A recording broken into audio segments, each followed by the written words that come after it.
Alrighty, hola, buenos dias, GNGs. I am Trekk with 2Ks, and as you can see, I got the baby face on and I got the tan, so you know it's one of those weekends. Because of where I am at, I got to do a different format for how I'm gonna do these stories and how you're gonna see them. So just so y'all have a heads up on that, I'm doing this whole thing mobile. The service out here is kind of crazy right now. So yeah, but it is what it is. Nonetheless, before I get into the stories, I do want to say thank you to the folks who are checking in. Thank you for the folks who are tapping in as far as you're leaving a comment. Thank you for the folks who are just lurking as viewers, right? You ain't leaving no comments. You ain't leaving no thumbs up. You ain't sharing nothing. I appreciate y'all too, in part because I see the numbers, so I know y'all are out there, right? And then the other thing too is I appreciate even the scammer hacker folks, because y'all making some interaction happen too, as far as the algos see it on the YouTube side. So just want to say thank all y'all. I appreciate y'all. And so let's get into these stories. Here we go. So jumping into this, as the first story is that the Brazilian crypto company or crypto unicorn, as they're saying, called 2TM, lays off over 80 employees.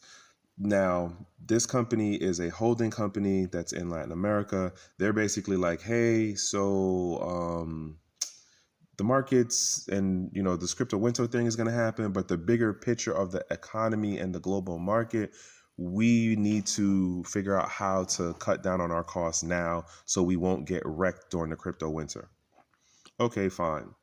So they let go arguably over 80 people. Then something else comes out that they said in public that, or they published online somewhere. This, what is it, third paragraph talks about it here. It says 2TM,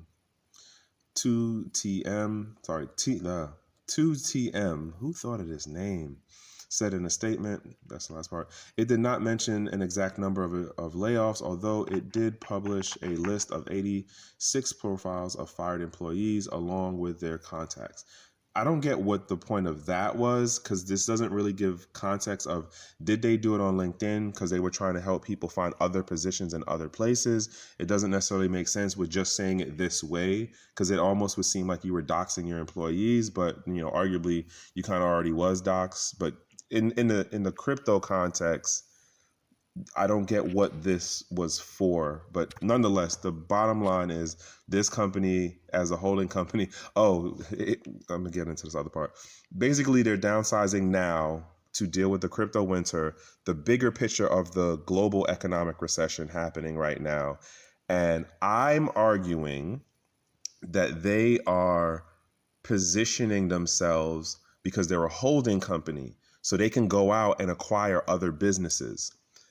I'm arguing that, or at least my interpretation of this article, I didn't do any further deep dive in, is that they're going to sit in wait, or sit in lieu and wait for other companies that are in the crypto space and maybe other markets or other sectors to start going under, and then they're going to start buying other companies. That's what this sounds like to me, based on something they said in the last paragraph, and I'm not going to find it right now.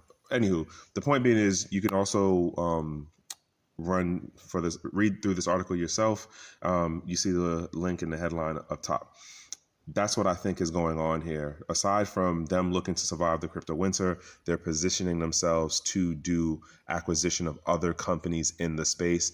It will be primarily within Latin America. They also did some connection to something in Portugal too. So that's how I'm seeing this. Now I'm gonna jump into this other story that was originally my first story. So Central African Republic, they are basically saying, hey, we're going to tokenize our natural resources and we're going to open ourselves up to foreign investment. What they're really saying is they're trying to be like, let's say, a Panama, let's say a Singapore, let's say a Hong Kong, where it's like X amount of this foreign money can come and sit over here and do some things.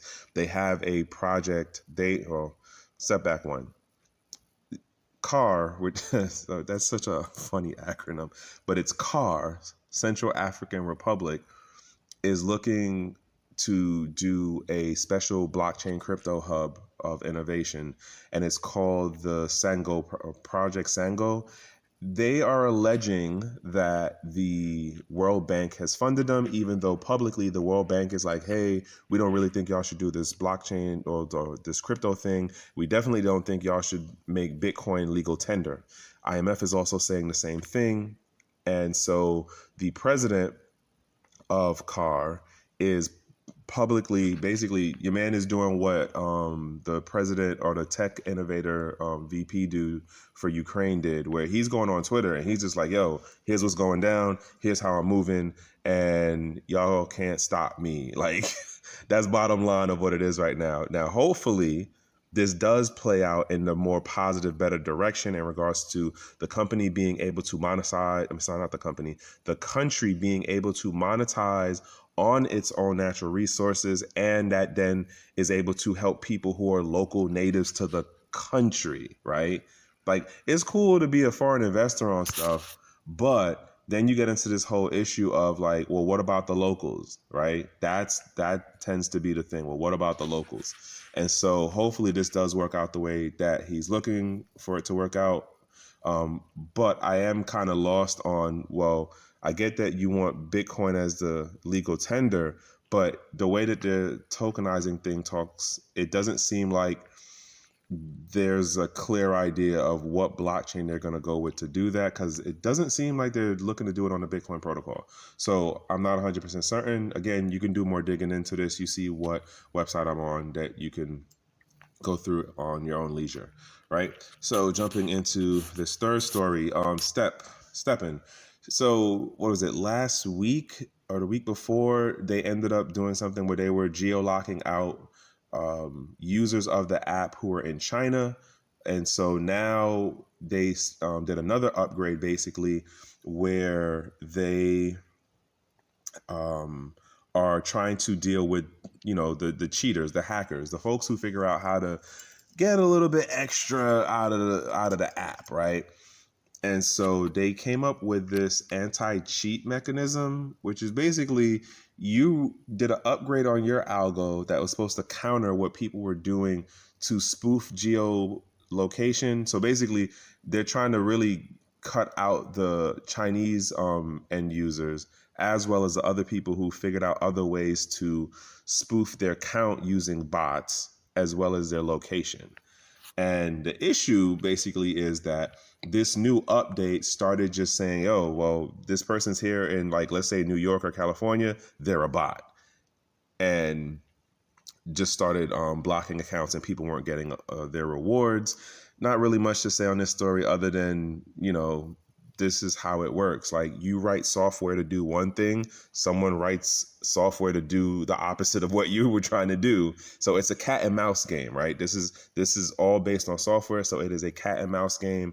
It then does bring in the question, which is made in this article, the point of, like, if you can spoof this whole thing, or for the folks who are technically savvy enough, what does it mean about the revenue model? What does it mean about the value of the app and what it's claiming it solves or it helps to incentivize? The other thing that gets me, though, about this app and the way that it's being described in this article is that it's being called a P to E, which is play to earn. I don't see this as a play to earn, but I also haven't messed around with this app at all.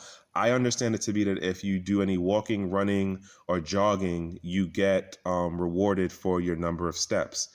I don't consider that a game, so maybe I'm just lost on that, but whatever. Moving on to the next story, y'all, like I said, y'all can see the site that I'm using, so you can deep dive on that at your own leisure. So jumping into this other story here, which kind of caught my attention.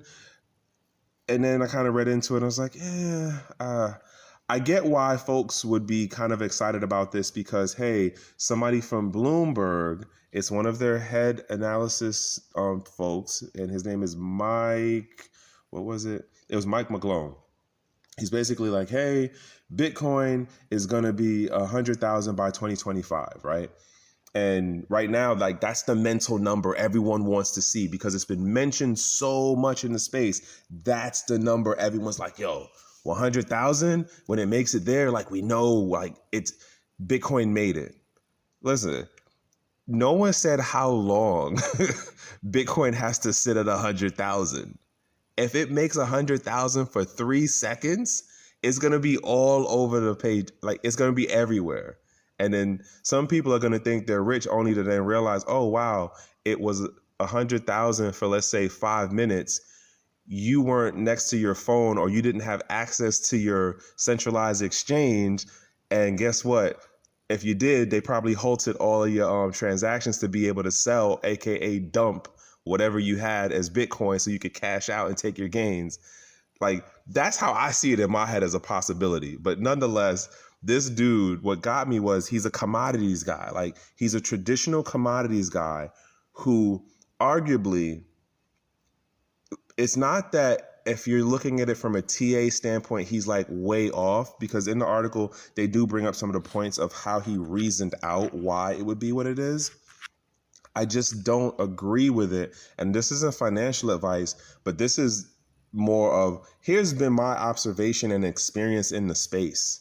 When you try to use TA in absolute, the fundamentals things of how this community moves and shifts, and like the influences of things that you might not even think of pop up, and then you're just like, well, where did that come from, and or how did that even influence the price movement, as well as there are things that we don't see, or there are things that are impacting the space that are not generally acknowledged, and only for people who really do their homework and can make the correlations do they get like, oh, okay, that makes sense why I saw this fluctuation during this week, or that makes sense why I saw a stagnation in such and such as market, or on this particular protocol, or whatever.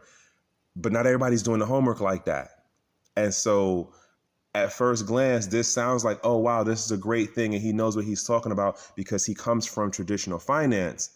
But again, the crypto space is arguably a different animal. Here's an example of something, right? And I wrote some of these things down. Like, let's talk about like, well, what happens in regards to regulations and the stuff that's going on? And are we just talking about like on a fundamental side of it? Do you just look at regulation for what happens in the US, or do you also count like what's going on in Japan? Because there's another story that I'm gonna cover in a minute that's in relation to Japan and what they did versus what's going on in Latin America, right? Now look at what's going on in Central Africa.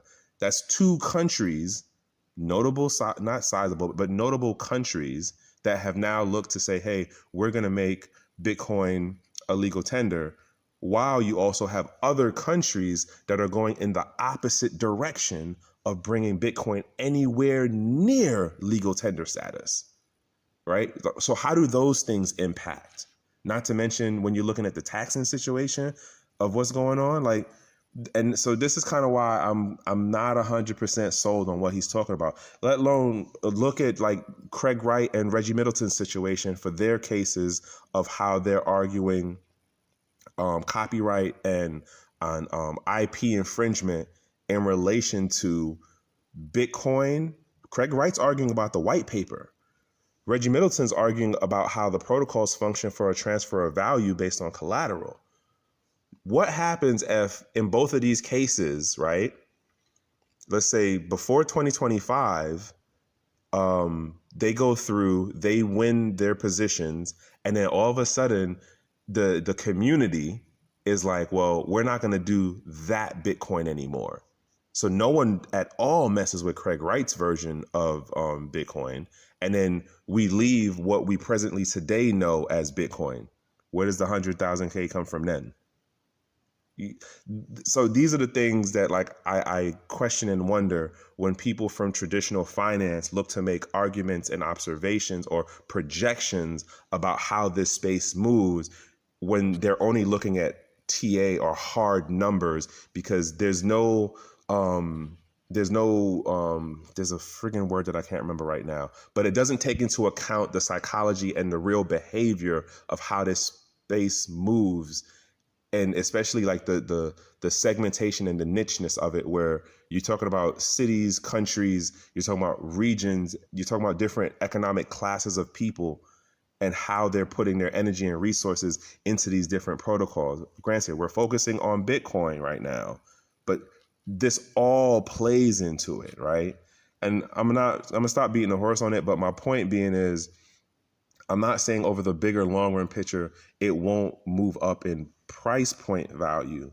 I'm just saying how this gentleman is coming to his conclusion, I kind of question. Nonetheless, you see what the article that I'm looking at is on the website. You can definitely deep dive into this dude, Mr. McGlong, and you could deep dive on the article. So I'm moving on to this next story, which Japan. So Japan, as far as how they got or look at the crypto thing, is similar to like how South Korea, they ran regulatory real quick, real early, and they put out the framework for how they want their things to go. And so you have it that they have passed. Again, a lot of things came out on Friday and Saturday. Sunday, I kind of cut the time window early, so I might have missed something, but it seemed like the more notable things came out Friday and Saturday. This came out on, what was that, Friday. So they basically said, here's how we're going to look at stable coins. So it's still funny, though, in regards to stable coins are technically not stable because they do fluctuate based on what they're pegged to. And in this case, Japan is clearly saying, hey, this is how we're going to see stable coins. One, it's seen as digital money. Two, it must be linked to the yen or other legal tender, which then brings into question, what happens if they take another cryptocurrency like Bitcoin and then say that's legal tender? So does that mean then you can link the stable coin to the Bitcoin? I mean, is that possible? Granted, we know that there's a fluctuation in Bitcoin, but would that be a thing? I don't know. But this is one of the thoughts that I had for how they worded this. I didn't deep dive into the actual documentation. I'm just literally going off of this article and the points that they bring up in here. Again, you can deep dive this stuff on your own leisurely time. It is highly recommended that you do your own due diligence for the things that you are putting your time, energy, currency, and effort in. That's just my, thoughts on that. And so that part right there about the other legal tender, what does that mean exactly?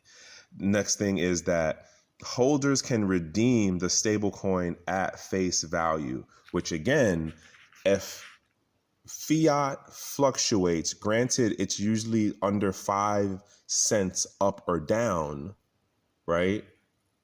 What are we saying the face value is? Is the face value the stable coin?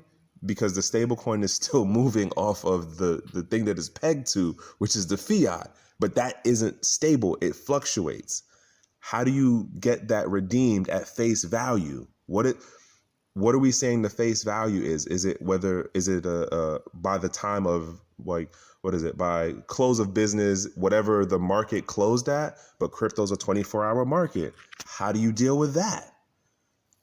Just some of the things I'm wondering, but I'm giving y'all what the key takeaway points are for what this new bill for Japan is basically saying about how they're moving with stablecoins. The other thing to note, stablecoins only issued by banks, registered money transfer agents, and trust companies, which basically you priced out anyone that doesn't have the money that they need to start a business at this level and scale.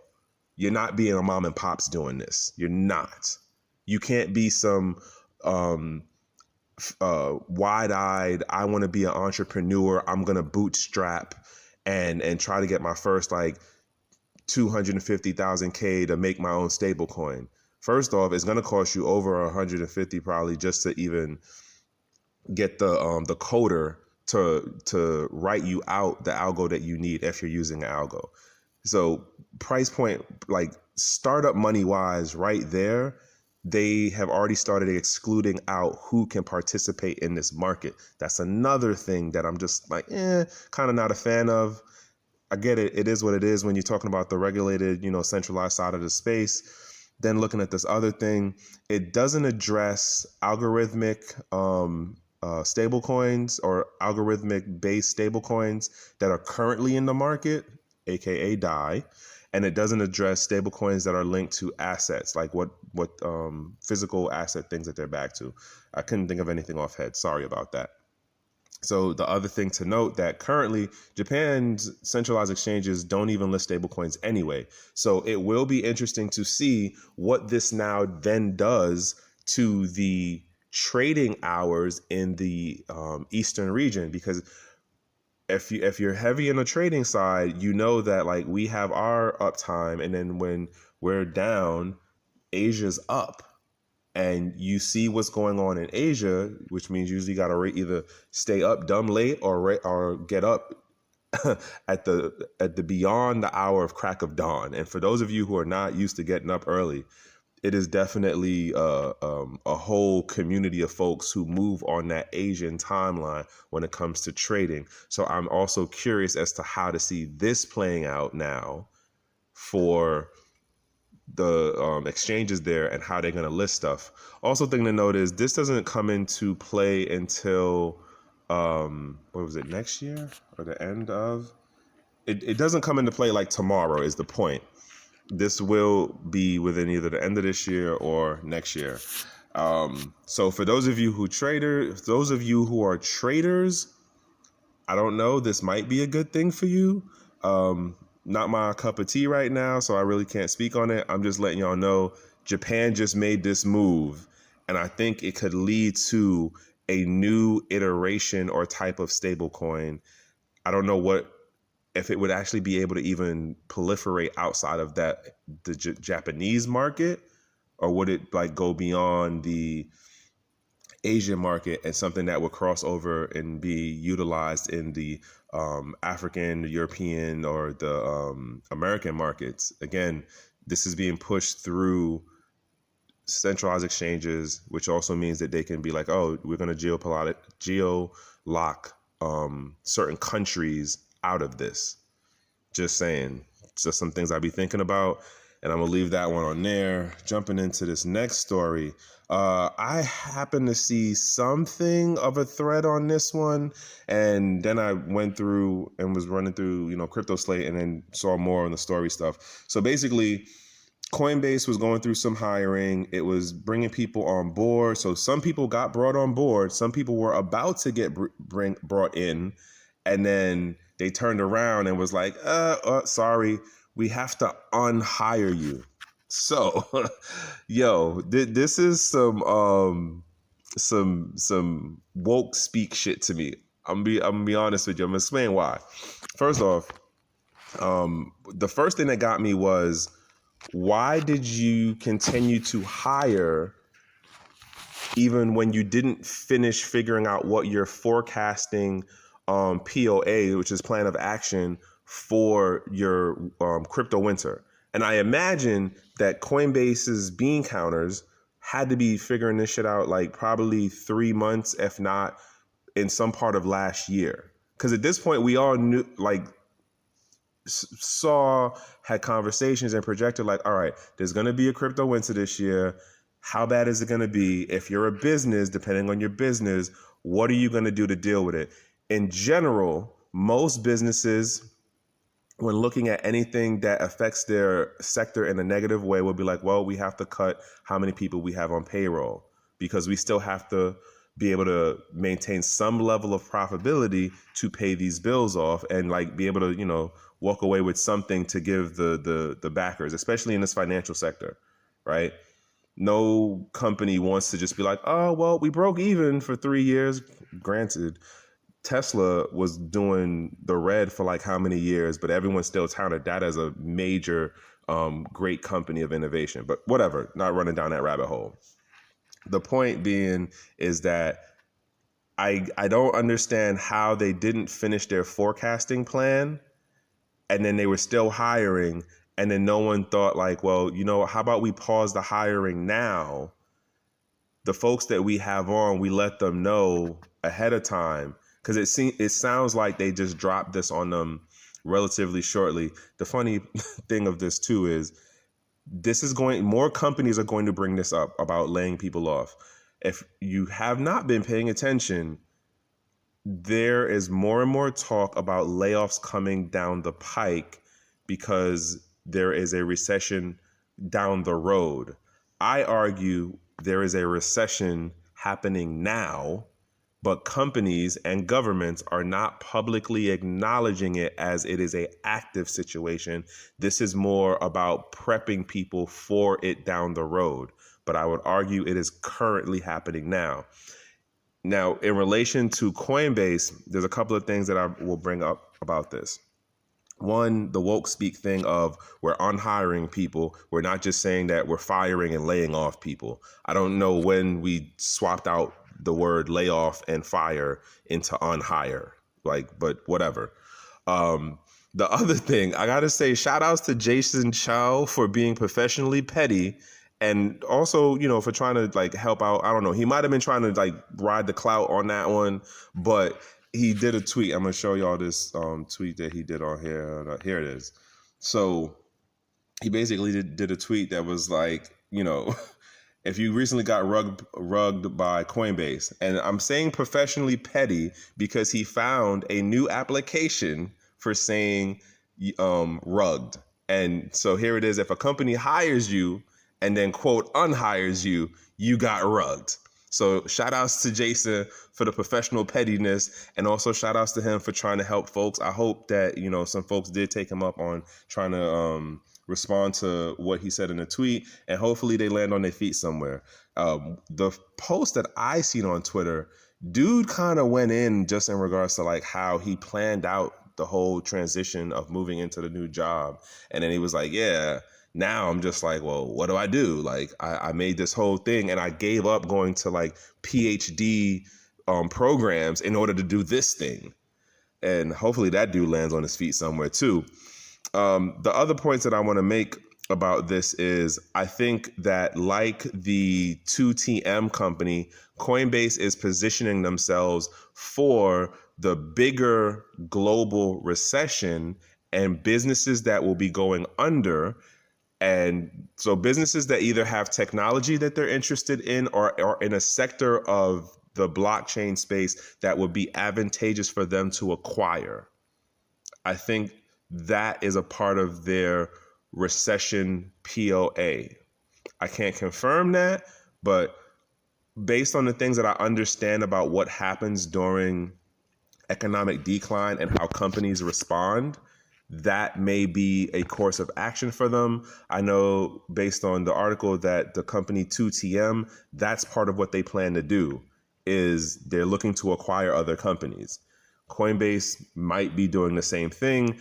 The other thing that I want to bring up is, especially for how Brian Armstrong tried to talk real positive. Am I seeing it on here? Oh, yeah. So they make the announcement about the unhiring thing, or basically the people that they fired start going public about it. So Coinbase has to make a statement. Brian Armstrong comes out and is like, I've never been more bullish on where we as a company. I've never been more bullish on where we as a company. What? I've never been more bullish on where we are as a company. Sorry, I'm dyslexic. Don't mind me. And I think it's really important to separate our performance, how we are executing towards our goals versus how is the broader market doing. So this is him trying to do the PR spin, and arguably it does make sense in regards to when you're doing it from a business that is a high value business, a business in the monetary side, but a business in general, and the idea of there are different elements that play into how you run your business and how you maintain it and how you make it grow, right? There are the ideal things that you want to do, and then there's here's what the market is and how we have to survive in it. But I will say this though, if you've been paying attention to the announcements and things being said about Coinbase over the last, let's say 3 years, in particular, the things that came out in the last 30 days, I would argue this is more of him publicly positioning them for when the negative impacts of the recession, crypto winter in regards to our industry start really becoming public. He already said stuff before publicly So it's not going to be the same level of like, oh shit, I need to get off of Coinbase. Oh shit, I need to, leave crypto. Like, this is them doing their early PR stuff so that when things start going bad, it's not going to be like a sudden, this just happened, we had no idea. Granted, there are going to be some of y'all out there who's like, well, whoa, what do you mean? Like, why and how? But they told y'all, again, some people just don't pay attention or do their due diligence.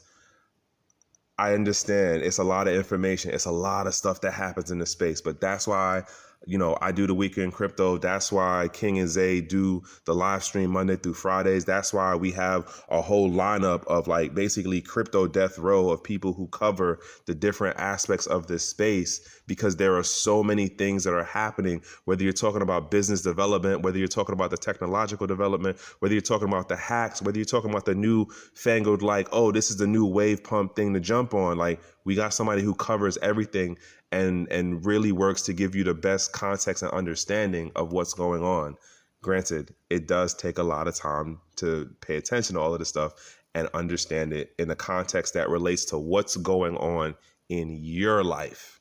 That's the key thing. What's going on in your life and how does it help you, right? But anywho, let me stop beating this horse. The last thing I'm gonna throw out there, the last thing in regards to Coinbase is, I had spoke about this over on Matu Satoshi's a couple episodes back, right? There was an article that got put out on how the Super Bowl advertising numbers for what was spent don't seem to be adding up for what the user base onboarding numbers were projected to look like and what the volume trading was supposed to grow to look like. Arguably, this particular situation of unhiring, quote, with Coinbase and a number of other crypto related companies shows that, things are slowing down, and that the spending, did it really work out the way that they thought it was going to work out? Did it bring in the volume? Arguably, this is an indicator saying no. I'm just going to leave that as the last thing for Coinbase. Now, jumping into this next story. And the second to last story. Guess who else is talking about laying off folks? Gemini. Now, here's what got it interesting in regards to Gemini is that they opened up in 2024. Gemini hasn't laid off people since 2014. Gemini hasn't laid people off since 2014. I want y'all to think about that. Now, we can argue about centralized exchanges, good, bad, whatever. But as far as like, hey, people were gainfully employed, and granted, some people did leave and transition into other, companies or whatever. But as far as like, were they laying people off? Were they firing people for an exchange in this space? This is arguably a note of accomplishment to not have to have done that since they started in 2014. Just want to say kudos to them for that, assuming that this proclamation is actually correct based on what this article is saying and what they've been, saying publicly, right? So kudos to them for that, right? The other thing, so there's a part in this story where they talk about how Gemini is saying that, we're seeing a decline in trading volume. And I think one of their exec folks were like, hey, we want to bring it back to focusing on the core elements of the business. Now, I don't use Gemini, and I'm kind of at a loss of, well, if trading is your core business, unless there's some other parts of it that I'm kind of missing out on, what else is there for you to focus on if trading is what you're known for and trading is what you pull in your revenue from? How else are you going to focus on it more than what you're doing right now? And again, the other part that I find funny is so far between Coinbase, the holding company, and what Gemini is saying, they're all using the same reasoning to say, hey, we have to downsize and lay people off in order to be able to survive the crypto winter. But they're not really telling you about the bigger economic recession stuff happening. And another point to make in this is that it's not just a US thing. This is a global thing in various other markets, other countries, other jurisdictions, but they're all using the same baseline talking points. And I do think that there will be more announcements as we go through the rest of the year of people, of companies downsizing, of people being let go, of all other, negative recession effect stuff, and also being the crypto winter thing, whatever. So where's my other point on this that I wanted to say? The holding company. Yes, same thing as a holding company. Oh, also same thing too, though. I also do think that part of their recession plan of action is to see if they can acquire either certain talent of human people, certain we can get the former VP from over and such. Like, yeah, let's get that person on. So I think that will be an interesting thing to see. You know what? Better, let me say it this way. Between now and let's say 2026, 2027, it's going to be interesting to see who moves to what company at the C-suite level stuff, who's moving around with the companies and partnerships for VP level stuff, for the exchanges, and like for companies that are in the crypto space but not exchanges. And as well, it is going to be interesting to see let's say, who sells out, right? Who's like, all right, well, we ran the company for like 5 years. We got to this point. The market's doing what it's doing. All right, Gemini's going to buy us out. Or who is a crypto company that has a total non-crypto company buy them out? I think the next 5 years is where we're going to see it start happening. So between now and like 20, I'm going to say now, yeah, what are we at, 22? Yeah, so now for 4 years. Yeah, 2026 to 2027. I think that's going to be an interesting period to see the buyouts and the move arounds for people who are not from the traditional crypto space to who comes in and who acquires crypto related companies, blockchain related companies. Because as far as I'm seeing it, I'm already seeing the pattern and kind of the writing on the wall. Some companies are positioning themselves to be sold off, and then some companies are positioning themselves to buy other elements within this ecosystem. But anywho, enough of beating that horse. I'm gonna move on to this last story, which is in relation to Binance.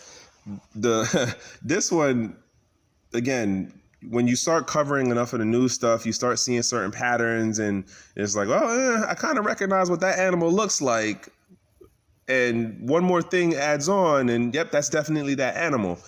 So in this particular case, in relation to Binance Labs, their head guy, Bill Kwan, I'm probably saying that wrong, he's apparently leaving. Now, according to the article, which is based on what was put out by Binance, because apparently they don't talk about why people leave as a thing of policy. I'm going to say this, and I've been saying this for a while right now. Press conference and press releases are never given under oath.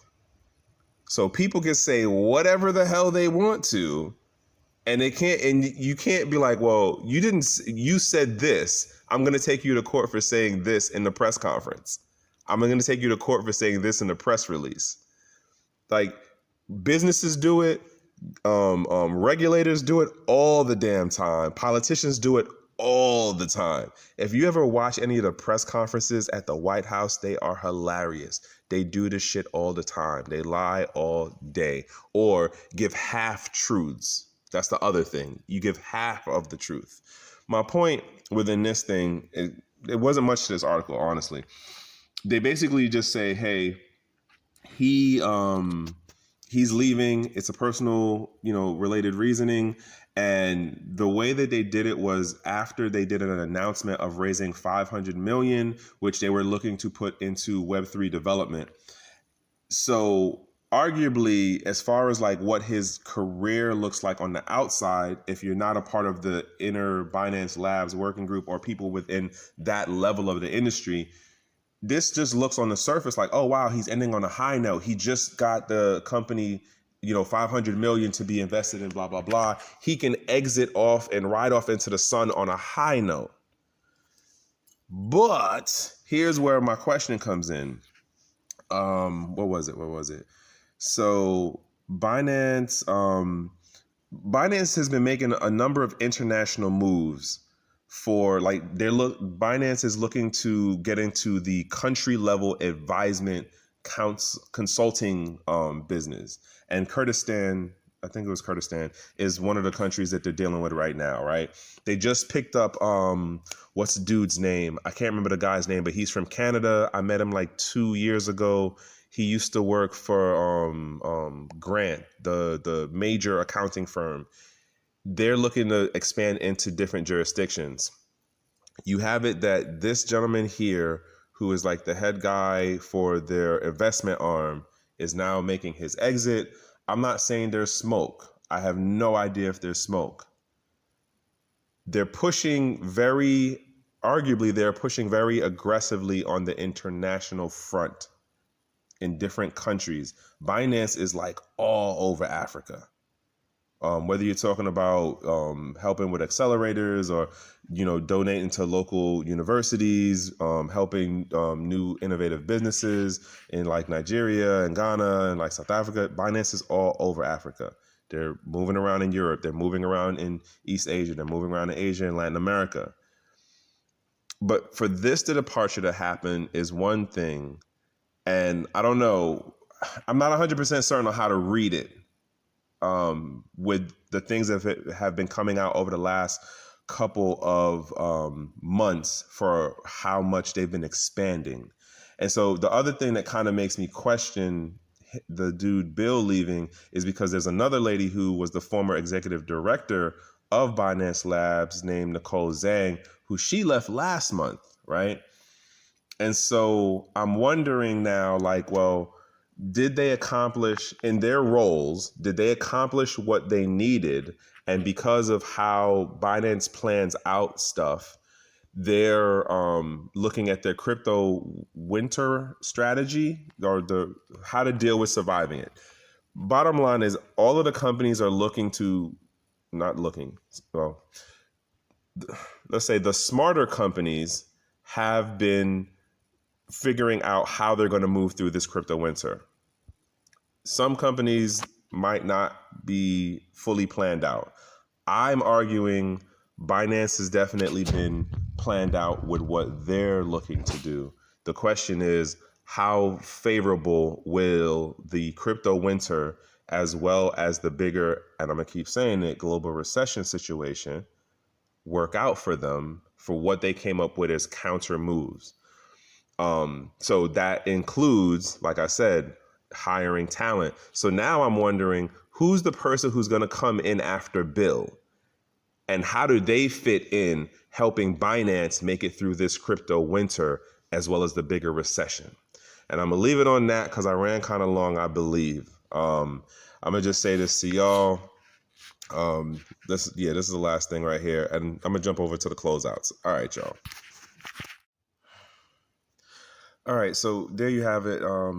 I will admit, like, I didn't catch everything. I had to shift the time of how I was recording stuff today, and where I'm doing it and everything, and just trying to get something out. Because, like I've been saying, things are always happening. It's just, what are you paying attention to, and what kind of context are they putting it for you to understand it in relation to what's going on with you and like other things around you. And so, in case you didn't notice, it was more than one story talking about layoffs. I've been saying this for months. The recession thing is here. It's just that the companies are prepping people to deal with it publicly. That's one of the things that at least I'm noticing it that way, right? And like I said, other things are happening too, but I didn't want to go crazy, run too long.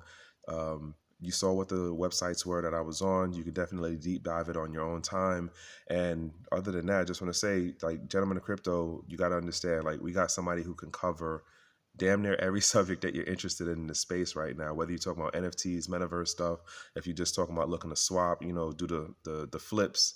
If you are actually trying to educate yourself, there's the masterclass that covers damn near everything that's going on right now in the space. And as well as if you just want to pay attention to the news thing, we got the live stream at the 10-ish hour Monday through Friday. And then I recap on the weekends, right? So we got you covered. Okay. Oh, not to forget though that we got folks who are also doing the NFT, Web3, and the metaverse side of the space too. Again, we got somebody who is covering every part that is pretty much going on right now. Like this is like crypto death row for real. All right, I'm not gonna run too long. I am Trek with 2Ks. This is the Gentleman of Crypto's weekend crypto, and all right, y'all have a productive over a busy day. Have a good week. One.